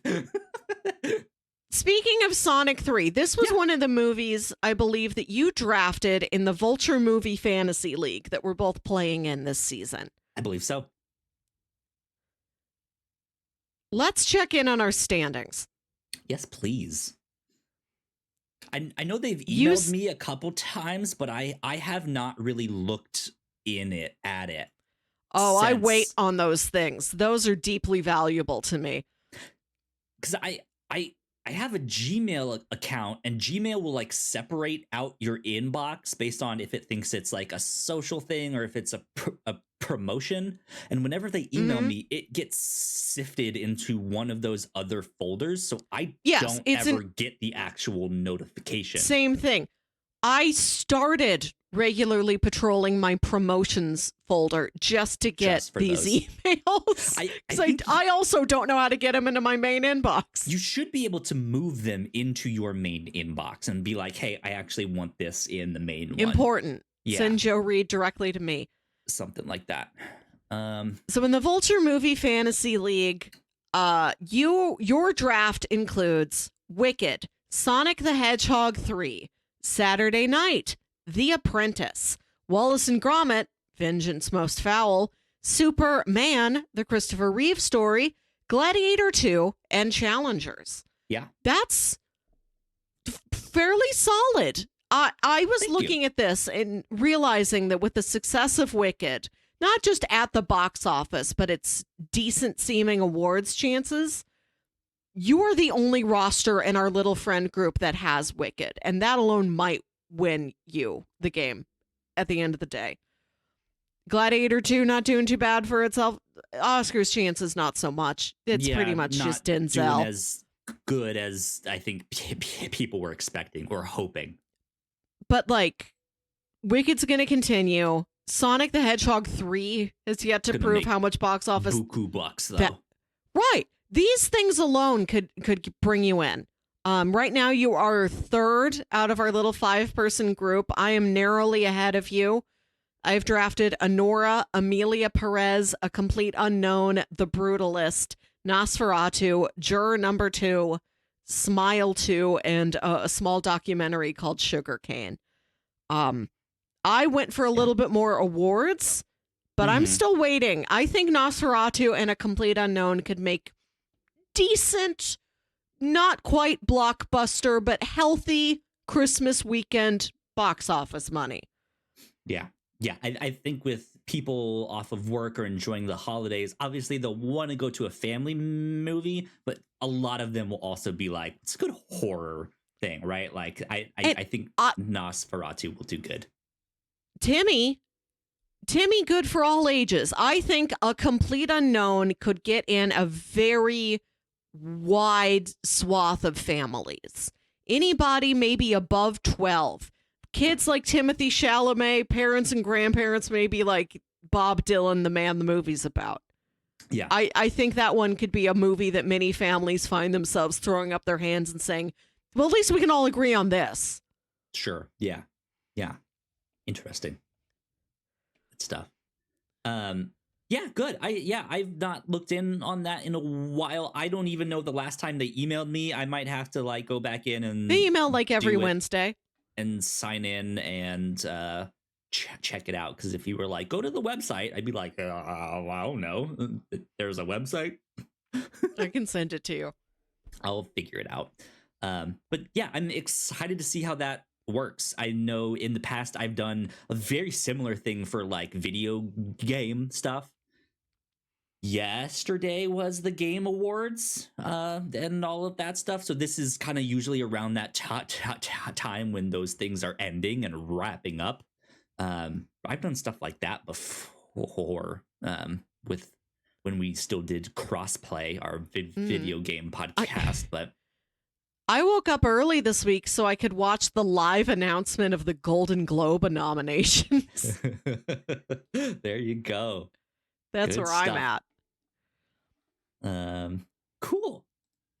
Well, that was my little game. Thank you for playing. Thank you for putting that together. I think it's fun every so often to just take a look back and like kind of reminisce or make something new up, right? Of like, I totally forgot what we were talking about back then.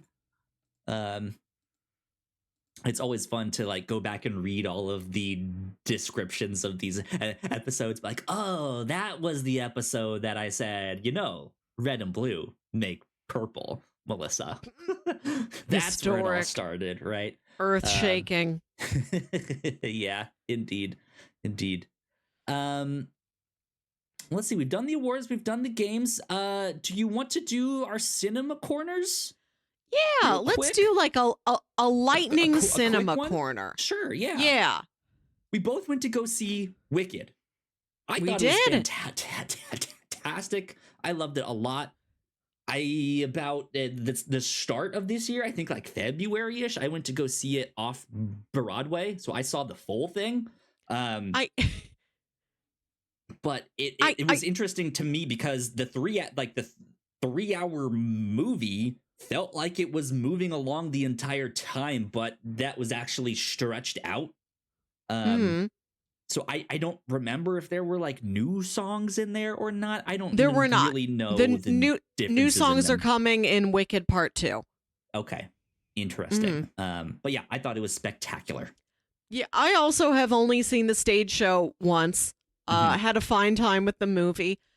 I really love that final scene where she jumps off of the tower and she was like plummeting to the ground before she actually defies gravity, like in the song. Yeah. And everything is just this rush and this blur of colors and streaks of light. And then when she flies, she's zipping around Emerald City with the sort of dynamic energy that you would see in a Spider-Man movie. It really reminded me specifically of the Andrew Garfield Spider-Man movies. Sure. And how Mark Webb shoots him slinging his webs across New York City, and he's up and down and all around. When she flies away on the broom, her like cloak is rippling out behind her, and that felt very Superman. I thought it was interesting that superhero movies have been around for long enough, and they can be maligned. It is a genre that is entirely franchises. You know, and if you're sick of Marvel and you're sick of DC, that's what superhero movies is. What else is beyond that? Just like The Incredibles, there's a bunch of indie stuff. Sky High, stuff that no one watched, right? Or did not do well enough to continue. We got that one Vin Diesel Bloodshot movie for the right, but again, that's Valiant. More like stuff that is intended to be, it's all franchises or stuff that was intended to be a franchise and then just fell off a cliff and never did. Yep. And for that it is maligned, but I feel like it has a unique cinematic language of its own. And it was interesting to see a movie way outside of that genre borrow from some of that language and use it for its own means. Yeah, that's a great observation. I was not thinking of that when I saw it, but it was fantastic. I had fun. Mm-hmm. I went to see. Continue with yours. I've just got a row of movies. Do you want to chime in with your 2 TV shows you've been watching lately? Yeah, started to rewatch Pachinko. When I watched the show originally, I thought it was just going to be a one and done. But a number of months ago, they released a season 2. Did not know that was even happening. And so I have not seen season 2 yet, but I am rewatching it with my partner now that since we reactivated our Apple subscription for us to watch Severance on the review show. Holy shit, that show is incredible. That show is so good. You speak of it very highly. Never before did I think I would cry at the sight of a bowl of rice, but I'm like sobbing at the sight of just a bowl of rice with that. It's an incredible show. Please go watch it. I've been trying to get the audiobook on Libby, but it is always booked and like a long wait list. I don't know if there's like a local book club that's doing it, that's like constantly running it every month or something like that. I could always reserve it and just wait my turn, but has not died down. And then I started watching the regular show with my partner. It's one of her favorites. I've seen bits and pieces here and there, but that's it. Yes, Melissa from the Whatnauts.com. If you have Spotify Premium, that gives you, I think, 15 free hours of audiobook listening a month. Pachinko's on there. It sure is. It's 18 hours, so you have to stagger it across 2 months. I think so. I have Spotify Premium, but I think it's under my parents' account, and I think it's only the main account that gets access to that thing, if I'm not mistaken. But I could be wrong. So, anyways, that's what I've been up to and watching. Oh, one more thing that I did not put on here. I finally watched all of Sugar. On. What are your Sugar thoughts? Stop the presses. Okay, when you started watching Sugar, what did you think was going on? First of all, I loved it for the most part. I thought it was fantastic. Has a great crime noir feel. Yes, it's a very Kyle show. Yes, Colin Farrell is a great detective in this.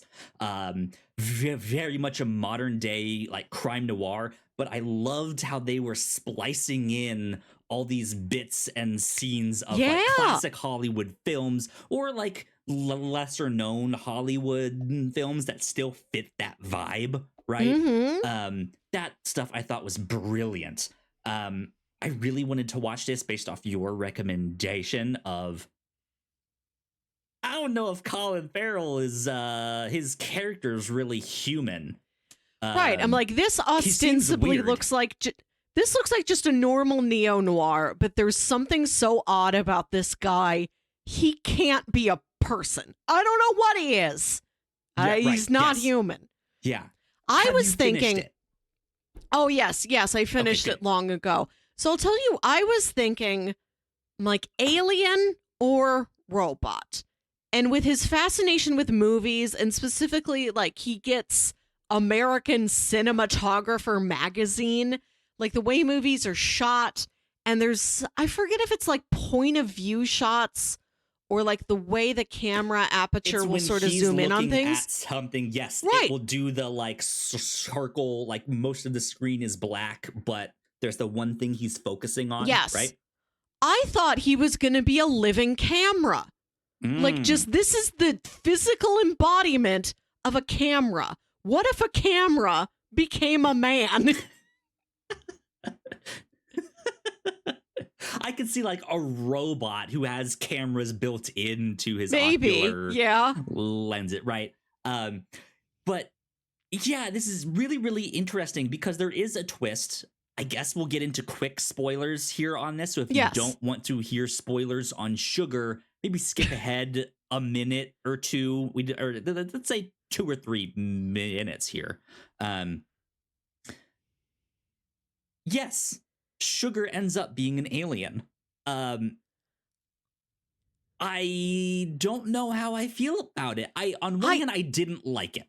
I did not like that he was something other than a human. I liked the mystery of maybe he isn't a human. Also, this is Martian Manhunter, the DC comic. Like, this is him. This is it. This is a Martian Manhunter thing. I loved it for that, even though it's not Martian Manhunter, right? But this is him. I think I would have liked Robot better than Alien. Yeah. I think so, too. I think regardless of what it was, if this gets a second season or something beyond that, I think they've kind of blown their load already. That's kind of why I didn't like this reveal, right? I don't know where the story goes after this, because the aliens leave Earth. I know he has an affinity for that. He's still there, I think, right? But yeah, it felt weird because like I don't want to see him as this like blue scaly alien thing that he is. I like him as Colin Farrell. Yeah, I think he's more interesting as that. I like this like obscurity of like, but maybe he's something else. Yes. So that's my thoughts. I enjoyed it immensely, though. I'm happy you did. Yeah, that's the Sugar Report. It was good. It was good. Other movies I've recently seen in the theater. I went to see A Real Pain, Jesse Eisenberg's new film, co-starring him and Kieran Culkin. So charming. The movie is both sadder and way more funny than you think it's going to be. A nice, quiet little time. Okay. I saw Gladiator 2. Had no strong feelings about it. I think I liked it. It's a little bit lighter on its feet. It's a little bit more fun than the first one. But I saw the first one once and I didn't super remember it. One of those boy princes has a tiny monkey, and at one point he names the monkey Senator. That's the best part. Okay. We recently rewatched the first one in preparation to go see the second one. You'll have a good time. But both Rachel and I got sick and had to postpone our plans, so I have not seen it yet. I think it's still worth seeing, especially in a theater. Yeah. I caught Juror Number 2. Do you know the story behind Juror Number 2? I don't know the story. I know you've been excited about it for a little while, though. This is Clint Eastwood's new movie. Clint Eastwood, not a filmmaker I think I've ever actually watched, but I am aware that his films are fairly well received. You know, they're real dad favorites. But his new movie stars Nicholas Hoult as a man who is called into jury duty on a murder trial, and he realizes, I think I hit that person with my car. I think I killed her. And I had no idea. Like, it's like a rainy night. He hits something, gets out of the car, looks around, doesn't see anything, spots a deer crossing sign and thinks, oh, I just ran into a deer and the deer like ran off into the woods. I'm going to go home. And it's like a year later, he's in this trial and he's like, wait, they say he murdered this woman at this place at this time? Shit, that was me. Right. And the movie's like, and he's like, do I say anything? And like, he has a pregnant wife at home. You know, it's a high risk pregnancy. They've lost children before. And he's like, I can't leave her. And she's like, she's already stressed enough that he's gone every day at jury duty and she has trouble getting a hold of him and he can't go with her to appointments.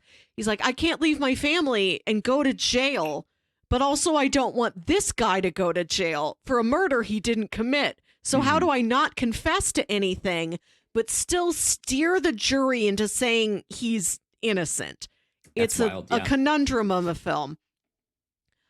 This was barely released. And it's a movie that's gotten like very good reviews, but I think due to some Warner Brothers nonsense, went into like 30 theaters total or something like that. Yikes. And Ronnie's, the biggest of our local theaters, our 20-screen theater, the theater here in St. Louis that is most likely to get Little Things just because it's so big, they went out and got it. And like the email notice I got about it seemed like it was written by a specific person who was very passionate. Like I think some like staff member. Get ready, get your tickets now. Right. It's here, Ronnie's. Let's go. Right. I'm like, this was somebody's like personal mission to get to show Juror Number 2. And I got the tickets. I was there. It was like That's good, diverse crowd of people. A fine time. Seek it out. I think you'll like Juror Number 2. Okay, cool. I also saw Y2K, the new comedy about what if Y2K actually happened and all these teens at a party get attacked by Y2K robots. I want to watch that just because I lived through Y2K, right? But it's very silly. There's a lot of references I laughed at just for the fun surprise of, oh, I remember that. Yeah. I think you'll have a good time. I watched it and I thought specifically Kyle and Rachel would enjoy this movie. Okay. Not just because it's directed by a Kyle and stars a Rachel. Yeah. Just a funny coincidence. Not in theaters. This was a Netflix movie there's one little indie theater in my town that'll play the Netflix movies, but it's a place that I don't have a pass for. And I'm like, do I want to go sit in the old theater chairs that don't recline and pay like the full $15 to watch a movie that I will get to see on Netflix again in 3 weeks? Right. Yeah. Sometimes I've done it, but most of the time I don't. I just watched Amelia Perez Here at Home. Do you know of this film? No. Oh, interesting. I'm happy I get to present it to you fully, just all here. You don't come into it with any preconceived notions. Amelia Perez was a Cannes movie from earlier this year. It was awarded a very special prize where they just gave Best Actress to all of the actresses in it, which had never happened before. They're like, all of them. I also just Googled it, and the preview of the Wikipedia says it is a French musical crime comedy film. It's a lot of things. It's a very stylish movie. The way the story starts is that Zoe Saldana plays a lawyer in Mexico City. Mm-hmm. She is kidnapped by this drug cartel leader. And the drug cartel leader says, I identify as a woman. I want you to help arrange my gender confirming surgery and then help me fake my death so that I can start over again with a new life. I don't know if I saw a trailer. If you told me about this on, I think I've mentioned it before. Maybe when I mentioned it because that premise was like, I remember that. I drafted it in the movie draft this year. I think when we were going over the drafts, I told you about it. Yeah. And so the whole thing is also a musical, and also like. She tries to. It's Amelia Perez, our title character, this drug cartel leader reborn as this woman who's trying to lead a clean and straight life. She like tries to get back into her ex-wife's life and like get to know her children, and also she like starts a charity for families of people whose loved ones were killed in drug cartel wars, and she does the charity, but she never like totally owns up to the fact that she's a very serious criminal past. It's a bizarre movie. There's so many tonal changes, but the style is interesting. Okay. The music sounds pretty. It's shot well. And it does have these stellar performances from Zoe Saldana and Carla Sofia Gascon, the titular character. I had fun watching the movie, and then after I finished it, I'm like, wait a minute, they never followed up on that thing, and where did this go, and why did that happen? It's kind of a baffling time, but it is worthwhile. Okay. And the fact that you're like crime boy and art boy, I think you might enjoy this. Yeah, it sounds interesting for sure. And then this is an older movie. I went to I didn't write this down, but this week I got to go to a 40th anniversary screening of Gremlins, a personal favorite of mine that I'd never gotten to see in a theater before, and that was incredible. I'm glad you got to go do that. I went to see this movie's been out for like 50 years now. I went to see The Sugarland Express, which was Steven Spielberg's first theatrically released movie. The Alamo Drafthouse was showing it. And I'd only ever heard of this movie as like a trivia factoid. Like, did you know Jaws was his big break, but Steven Spielberg's first movie was called The Sugarland Express? Like, I just knew it as like a point in his timeline. I never knew anything specifically about it. I had a great time. This is such a well-made movie. It's a lot of fun. Don't sleep on the Sugarland Express. Okay. Don't just start your Spielberg journey with Jaws. All right, good stuff. Tomorrow I'm going to see a screening of Interstellar 5555. Okay. The Daft Punk visual album that the anime guy did, the guy who did like Space Express 999 and Captain Harlock and all of those. Yeah. I've seen it before, but again. Of that, yeah. Oh, you'd like it. Well, I think the whole thing's on YouTube. You can just watch all of it at once. Yeah. I'm excited to see it in the theater. That's cool. Good Lots of stuff happening. Good. That's my quick run through of movies. That wasn't very quick at all. That's a-okay.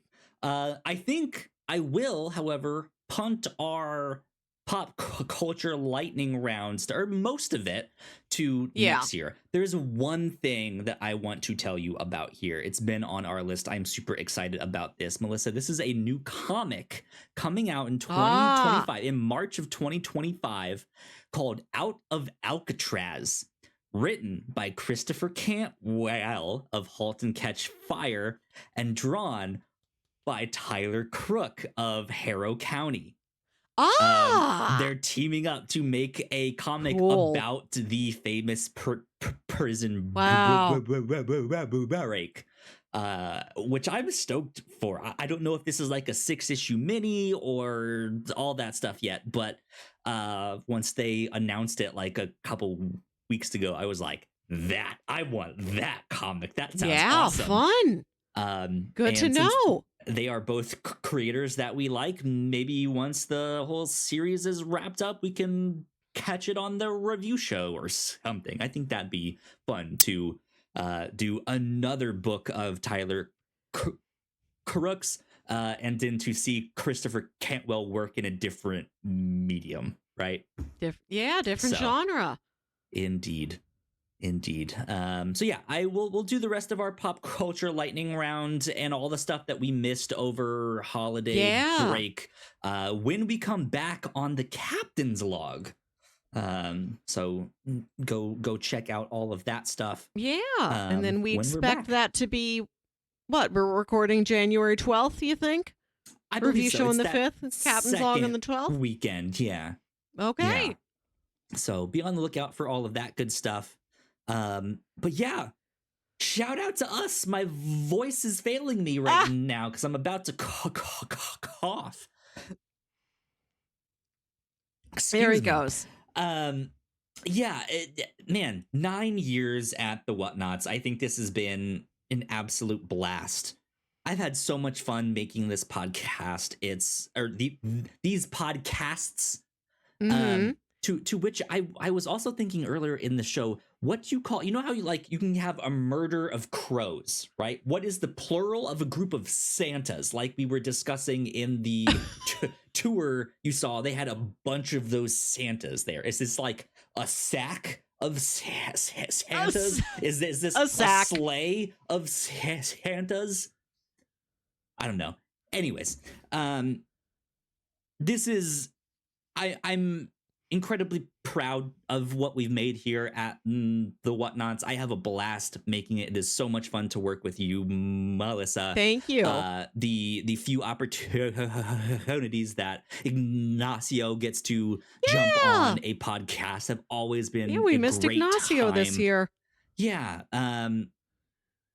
I'm looking forward to 2025. I'm looking forward to, at least for me personally, having completed a decade of podcasting. Yeah. I think that's incredible. Wow. Never something in my wildest dreams would I have imagined I would would stick with, especially with my speech impairment. But Melissa, you have been a shining star. Thank you. For all of the just all of the great times, all of the new ideas that you have brought to the shows, and how you've changed them and morphed them into your own thing instead of being like, well, it's your baby, Kyle. I don't know. You've been like, you know what? Let's change this up, and I think that has been fantastic. Thank you for allowing me to offer feedback and make sure the show grows with us as we grow as individual people, that it's always in a form that fits our lives, so we never have to stop doing it. That fits us. It's fun that we get to come in here and do this. I lost you right at the end there, but you are back now, I believe. Oh, I can boy. see you moving around. But yes, it fits us as we grow. Yes. That's what you were. Yeah. And we never have to turn our backs on it. We never put it down for that long. We take a couple weeks off for the holidays, and that's it. It's this continual cornerstone in our lives, and it offers such a helpful structure to watch things or read things, whatever the format is, with intention, to sort of build this portfolio of things you've enjoyed and things you've talked about and things you've connected to each other. Yeah. And formed a connection with another person talking about them. It's a wonderful pastime. Thank you for allowing me to be here and do it. Absolutely. And thank you to everyone out there who has ever checked out one of our podcasts. It means a ton. Thank you to our Patreon supporters. We love you a lot. We could not do half of what we do without you guys. I'm sure I'd still be here in some way, shape, or form doing something, but it's really because of all of you guys that Melissa has gotten a new camera in the past year, all of that stuff, right? We get to kind of be a little bit more self-sufficient, which is fantastic. So thank you for all the support. Patreon.com/the Whatnauts is where you can support us if you do not yet. But let's wrap things up right there. Melissa, where can the people contact you on the internet? Write me an email the old-fashioned way at yourhostmelissa@gmail.com. Indeed. If you want to stay up to date with me, I am at Yo Kyle Springer. on most places. If you want to stay up to date with everything we do here at the Whatnauts, we are at thewhatnauts.com on Blue Sky and at the Whatnauts official on Threads. So please go like, share, and subscribe. That help us out a ton. Go check out more of our videos right over there on that side of the screen if you're watching the YouTube version of this. And yeah, we will see you next year in 2025. Thank you all. Bye. Bye.